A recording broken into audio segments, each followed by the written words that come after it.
Podcast Talk. Learn English naturally. Modern life is exhausting. Modern life feels exhausting in a very quiet way.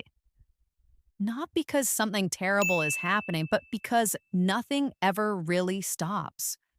There's always another message, another task, another thing asking for attention. Even rest feels scheduled. And over time, that constant pressure creates a tiredness that sleep doesn't fix. And the strange part is that from the outside, everything looks fine. People are functioning, working, replying, showing up. But inside, there's this constant low-level fatigue. Not dramatic, not urgent, just always there. That's what makes it so hard to talk about.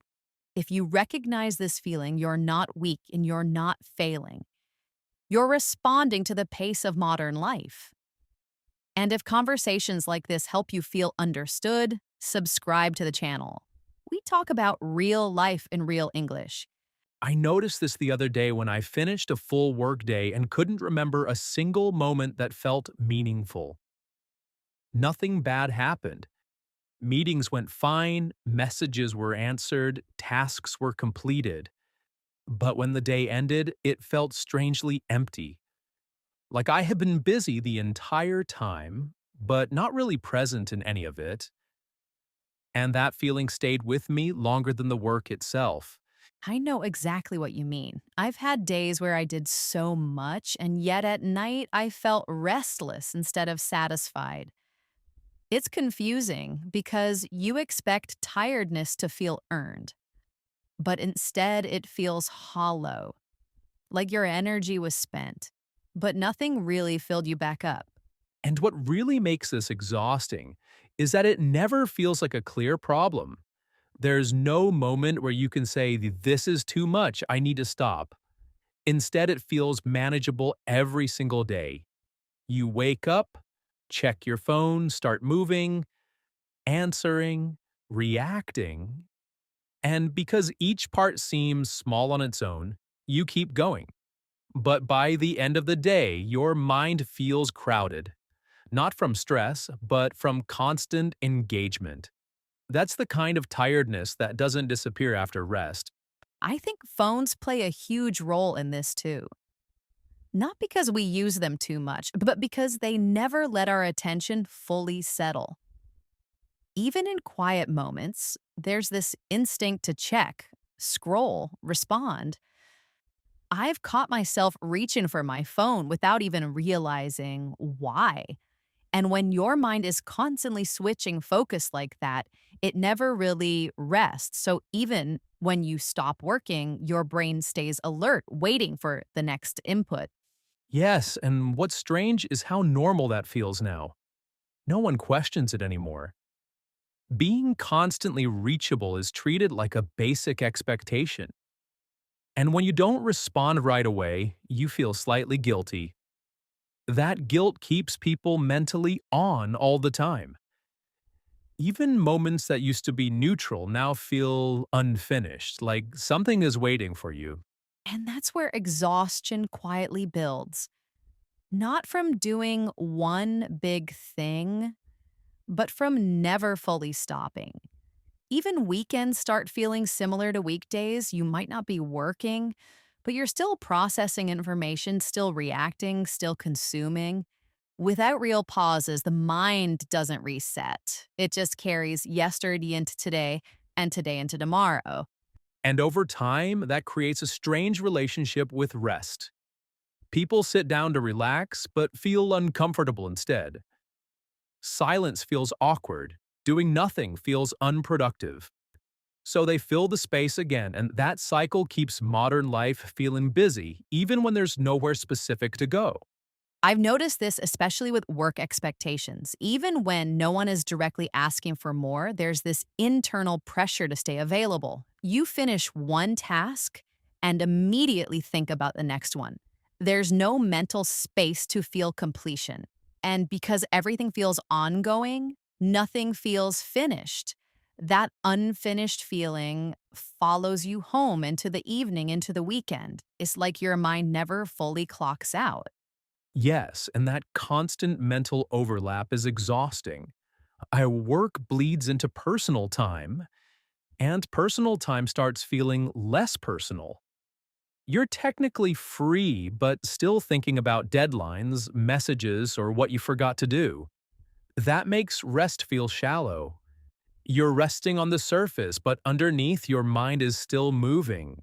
And when rest starts feeling shallow, people almost immediately turn that frustration inward. They don't question the pace around them. They question themselves. They think maybe they're not managing their time well enough, or maybe they're not disciplined enough or focused enough. I've caught myself doing that, telling myself I should be able to handle this better. But the truth is, when recovery never fully happens, no amount of self control fixes that. You can optimize your schedule and still feel drained because the exhaustion isn't coming from laziness or poor habits. It's coming from constant mental engagement, from never being fully off. And blaming yourself for that only adds another layer of pressure. Yes, and once exhaustion gets framed as a personal failure, it becomes invisible as a shared experience. People stop talking about it honestly. Everyone assumes they're the only one struggling, while everyone else is coping just fine. That silence keeps the system intact. Instead of questioning why life feels so demanding, people try to push themselves harder. They normalize being tired. They accept functioning as the goal. And over time, that mindset slowly lowers the standard for how life is supposed to feel. Not peaceful, not spacious, just manageable. I've noticed how this shows up on weekends too. People say they're resting, but their minds are still busy planning, catching up, or worrying about Monday. Even free time feels like it has to be used efficiently. I've had moments where I sit down with nothing scheduled, and instead of feeling relief, I feel uneasy. Like I should be doing something more productive with that time. And that feeling doesn't come from inside naturally, it's learned. It comes from living in a culture where slowing down feels irresponsible, where rest has to be justified instead of simply allowed. Yes, and once rest starts feeling like a task, it stops being restorative. You're technically not working, but you're still evaluating yourself. Am I resting the right way? Am I using this time well? That internal monitoring keeps the nervous system active. So even when you slow down physically, mentally, you're still performing. And that's exhausting in a different way. It looks calm on the outside, but inside, there's no real release. And what makes it harder is that this kind of exhaustion doesn't have a clear solution. You can't fix it by sleeping longer or taking one day off. It builds slowly through repetition, through the feeling that you're always behind, even when you're doing enough. I think that's why so many people struggle to explain what's wrong. They don't feel burned out in the classic sense, like they just feel worn down. And that worn down feeling often gets mistaken for normal adulthood. People assume this is just how life is supposed to feel: busy, slightly tense, always managing something. But when exhaustion becomes the baseline, people stop imagining alternatives. They stop asking whether life could feel lighter. And that's when tiredness turns into something deeper. Not just fatigue, but disconnection. I think disconnection is the word that really fits here because people aren't just tired of tasks, they're tired of constantly being on, always reachable, always responsive, always slightly alert. I've noticed how rare it feels now to be fully absorbed in one thing without interruption. Even enjoyable moments get fragmented. You're watching something, but also checking messages. You're with friends, but half thinking about what's next. That split attention slowly erodes the feeling of being present, and without presence, even good experiences lose their depth. That's such a good point. And I think many people don't realize how much energy that constant switching takes. It feels small in the moment, almost invisible. But over the course of a day, it adds up. Your mind never gets to settle into one rhythm. Instead, it's always adjusting, recalibrating, catching up. That kind of mental movement creates fatigue without drama. There's no crash, just a slow drain. And because it's so quiet, people rarely take it seriously. They tell themselves they're fine, that everyone feels this way. I've done that too, minimized it because it didn't look severe enough. But living in a constant low level state of fatigue changes how you relate to life. Joy becomes muted, motivation becomes fragile. You keep going, but without momentum. And that's a hard place to stay for a long time. And the hardest part is that people don't always realize what they're missing. They adapt to the tiredness. They lower expectations for how a live life is supposed to feel. That's why conversations like this matter. Not to offer quick fixes, but to name the experience. Because once something has language, it becomes visible. And visibility is the first step toward change. I think naming it out loud already changes something. Because when you finally admit that modern life feels exhausting, you stop treating the tiredness as a personal weakness. You stop asking, oh, what's wrong with me? And start asking, what am I constantly adapting to? That shift alone can be relieving. It doesn't fix everything, but it removes some of the shame. And shame is incredibly draining. Carrying exhaustion and guilt at the same time makes life feel heavier than it needs to be. Yes, and once that shame softens, people can actually start noticing their limits. Not in a dramatic way, but honestly. You realize that being constantly available has a cost, that reacting all day leaves very little space to process your own thoughts. I think many people don't feel tired because they do too much, but because they never get to choose where their energy goes. It's always being pulled instead of directed. And that lack of choice slowly affects how people see their own lives.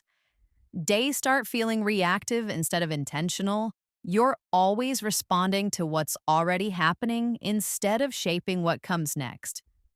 I've had weeks where everything was technically fine, but I felt disconnected from my own decisions. Like life was happening around me, and I was just keeping up. That feeling alone can be deeply exhausting.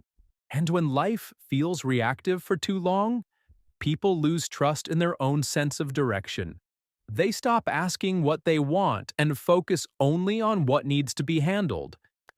That survival mode keeps things running, but it doesn't feel satisfying. Over time, exhaustion isn't just physical or mental, as it becomes existential. You're tired not just from doing, but from not feeling aligned. I think that's why so many people feel tired even when their lives look stable. There's a roof, there's work, there's routine. On paper, everything checks out. But stability without meaning can feel just as draining as chaos. I've had moments where I thought, I should be grateful, and yet I still felt empty. That disconnect creates confusion. You don't know whether to push forward or pause because nothing is obviously wrong, but nothing feels deeply right either. That expectation to feel grateful can silence people. It makes them doubt their own experience. They think, others have it worse, so I shouldn't complain. But exhaustion doesn't compare itself. Feeling drained doesn't mean you're ungrateful. It means something in your life is demanding more than it gives back. Ignoring that signal only deepens the disconnect. And once people start ignoring their own signals, they lose trust in themselves. They stop listening to discomfort, they push through it, normalize it, joke about it. I've noticed how often exhaustion gets turned into humor. Being tired becomes a personality trait, but underneath the jokes, there's often loneliness because no one really asks what that tiredness is costing them. And that's where modern exhaustion becomes isolating. Everyone feels it, but no one feels safe naming it fully. So people stay connected digitally while feeling disconnected emotionally. They share updates, not experiences, and the tiredness continues quietly without release. I think real relief starts when people allow themselves to be honest about how heavy life actually feels. Something else I keep noticing is how exhaustion changes the way people talk. Conversations become shorter, more practical, less curious. People ask how you're doing, but don't really wait for the answer. I've caught myself doing that too, rushing through exchanges because everything feels urgent. And when communication becomes transactional, it removes another place where energy used to come from. Connection stops being restorative and starts feeling like another task to manage. That's true, and I think it's connected to how little margin we have now. Everything is scheduled tightly.